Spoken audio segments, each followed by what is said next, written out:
അതുകൊണ്ട് സ്വർണം വാങ്ങുമ്പോൾ GST നൽകിയെന്ന് ഉറപ്പുവരുത്തുക. Safa gold and diamonds original ബില്ലോടുകൂടി മാത്രം സ്വർണം വിൽക്കുന്നു. Safa gold and diamonds, different by design.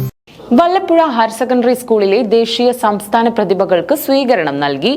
School principal R Sheeja സ്വീകരണ പരിപാടി ഉദ്ഘാടനം ചെയ്തു.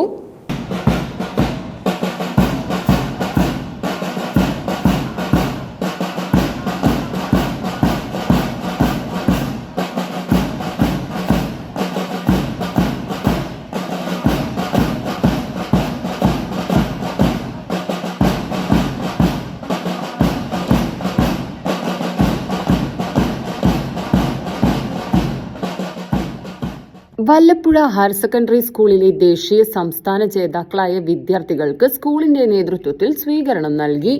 ദേശീയ ഫുട്ബോൾ താരം മുഹമ്മദ് ഷിഫിൻ KP, സംസ്ഥാന സ്കൂൾ കലോത്സവം വിജയികളായ ഹംന നസ്രീൻ, ആഫിയ ഫാത്തിമ, സംസ്ഥാന ക്രിക്കറ്റ് താരം മുഹമ്മദ് ഷാമിൽ, സംസ്ഥാന കരാട്ടെ താരം ലക്ഷ്യ S, അൻഷിത, സംസ്ഥാന ഇൻക്ലൂസീവ് ഫുട്ബോൾ താരം ഷാഹുൽ ഹമീദ്, സംസ്ഥാന പ്രവൃത്തി പരിചയമേള വിജയി അമൻ അസീസ്, മുഹമ്മദ് മുസ്തഫ C, സംസ്ഥാന വിദ്യാരംഗം കലാസാഹിത്യവേദി വിജയി റിസ മെഹ്റിൻ എന്നീ പ്രതിഭകൾക്കാണ് സ്വീകരണം നൽകിയത്.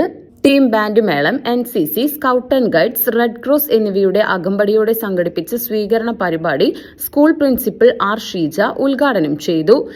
ഇത് നമ്മുടെ വല്ലപ്പുഴ ഹയർ സെക്കൻഡറി സ്കൂളിനെ സംബന്ധിച്ചിടത്തോളം വളരെ അഭിമാനകരമായിട്ടുള്ള ഒരു സന്ദർഭമാണ് ഇത്. കാരണം ഇത്രയും കുട്ടികൾക്ക് സ്റ്റേറ്റ് ലെവലിൽ നല്ല ഉന്നത വിജയത്തിൽ എത്താൻ പറ്റിയ ഒരു വർഷമാണ്.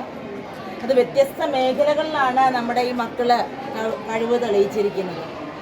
സ്പോർട്സ് ഉണ്ട്, അതേപോലെ യൂത്ത് ഫെസ്റ്റിവൽ മേഖലയിൽ, പിന്നെ വർക്ക് എക്സ്പീരിയൻസ് മേളയിൽ, ഇതിലെല്ലാം ഉന്നത വിജയം നേടിയ ഈ കുട്ടികളെ വളരെ സന്തോഷത്തോടു കൂടിയിട്ട് അഭിനന്ദിക്കുന്നു. വരും വർഷങ്ങളിലും ഈ കുട്ടികൾക്ക് ഉന്നത വിജയം നേടാൻ കഴിയട്ടെ എന്ന് ആത്മാർത്ഥമായിട്ട് ആശംസിക്കുകയാണ്. അതിനൊപ്പം തന്നെ ഇവരെ ഈ ഒരു നിലയിൽ എത്തിക്കാൻ ഒപ്പം നിന്ന് എല്ലാ സപ്പോർട്ടും കൊടുത്ത അധ്യാപകരെയും രക്ഷിതാക്കളെയും എല്ലാവരെയും ഈ വേളയിൽ അനുമോദിക്കുന്നു. Headmaster P. സുന്ദരൻ അധ്യക്ഷത വഹിച്ചു. സ്റ്റാഫ് സെക്രട്ടറിമാരായ M. Mini teacher, Rasheed master എന്നിവർ പങ്കെടുത്ത് സംസാരിച്ചു. Arts club convener C. Abdul Salam, sports convener Sameer KN, Arabic സാഹിത്യോത്സവം convener Muhammad Basheer master, work experience convener Vineetha teacher, Vidyarangam convener Sunila teacher, arts club executive അംഗങ്ങളായ Shobha, Banseera, Mansoor master, O. Geetha, Bindu G. Kurup എന്നിവർ നേതൃത്വം നൽകി.